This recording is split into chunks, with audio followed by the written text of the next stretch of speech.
A bustling train station in the 1930s, where the air is thick with anticipation and the promise of journeys. Smoke billows from the locomotive, a dark cloud against the sky, as passengers rush to board. Arthur, a young man with weary eyes and a worn suitcase, reluctantly boards the train. His expression, a mix of resignation and apprehension. Arthur sits alone, his gaze lost in the passing scenery, his face a canvas of disappointment. He retrieves a crumpled business plan, his sigh heavy with resignation. With a final, defeated gesture, he tosses the plan onto the seat beside him. Napoleon Hill, a distinguished gentleman, boards the train and settles in across from Arthur. Napoleon Hill notice Arthur's downcast expression. Sunlight streams into the train car as Napoleon Hill faces Arthur, the air thick with unspoken tension. Napoleon Hill probes. "So, Arthur, what brings you on this journey?" Arthur hesitates, his voice barely a whisper. "Just traveling." Napoleon Hill presses. "Traveling from where? And to what?"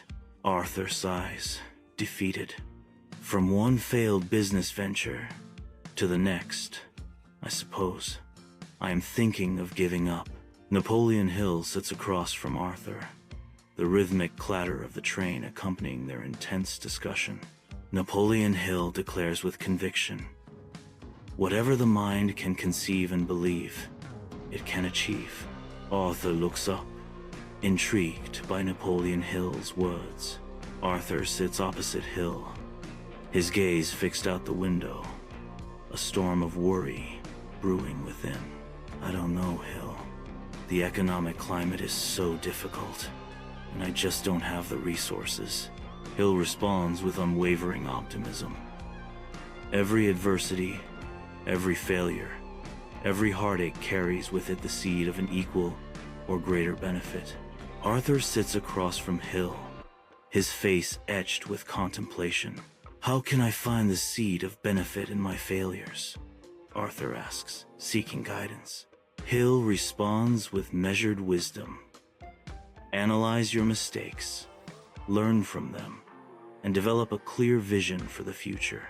Hill leans forward, his gaze piercing, as he urges Arthur to seize the moment. "Don't wait. The time will never be just right," Hill warns, his words hanging in the air. Arthur listens intently, his brow furrowed as he absorbs Hill's urgent advice. Arthur pulls out a worn journal and pen, ready to capture Hill's wisdom. The train rattles along the tracks, sunlight filtering through the window as Arthur sits wearily opposite Hill. Hill leans forward, his voice filled with earnest conviction. "Arthur, it all starts with your mindset. Positive thinking isn't just some airy, fairy concept. It's a powerful tool." Arthur retorts with a hint of resignation. "Easy for you to say. You always seem so optimistic." Hill insists with unwavering belief. "It's a choice, Arthur, a conscious decision. And it's crucial to surround yourself with people who lift you up, not drag you down." Arthur sighs, unconvinced. "That's easier said than done, Hill."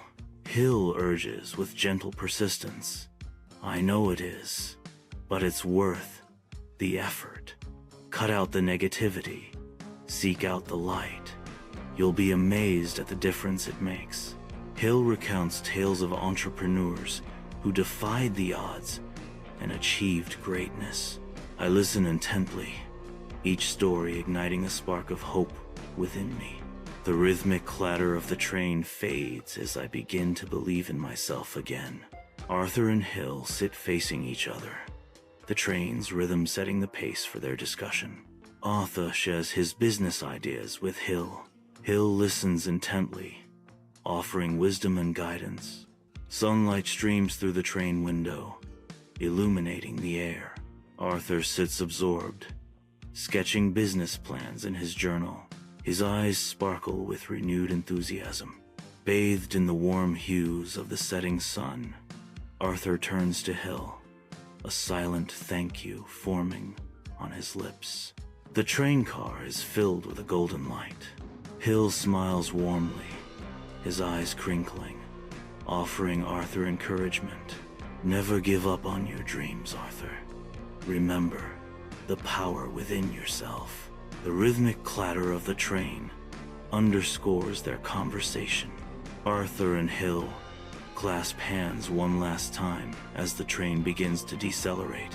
Arthur's face hardens with resolve as he prepares for what lies ahead. Arthur steps off the train, his suitcase in hand. He pauses, inhaling the fresh air. Arthur looks back at the train, a faint smile gracing his face. He feels a sense of purpose he hasn't felt in a long time. Arthur walks away from the station, his stride confident, his heart brimming with hope. Napoleon Hill watches Arthur depart, a knowing smile playing on his lips. He closes his eyes, a sense of contentment washing over him. He knows he has made a difference. Arthur walks through the city streets, a silent observer of the bustling night. The city pulses with life, a symphony of movement and sound.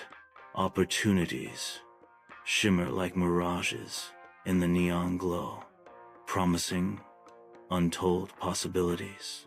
Arthur steps into the coffee shop, the rich aroma of roasted beans enveloping him. He orders a cup of coffee, seeking solace and inspiration in the warm, inviting atmosphere. Settling into a worn armchair, Arthur opens his journal, ready to shape his future. The soft glow of the lamp illuminates his focused efforts as he meticulously refines his business plan. Arthur, bathed in the glow of his laptop, works late into the night. A half-empty coffee cup sits beside him, a symbol of his unwavering focus. The quiet hum of the espresso machine fills the mostly empty cafe. As dawn breaks, Arthur steps out of the coffee shop, exhaustion etched on his face. He clutches his journal tightly, a symbol of his unwavering resolve. As dawn breaks, Arthur strides towards the horizon, a solitary figure against the awakening world. With unwavering resolve, Arthur declares, "I am ready to face the challenges ahead." As dawn breaks over the city street, Arthur pauses, a journal in his grasp. He glances at his journal one last time. A smile spreads across Arthur's face.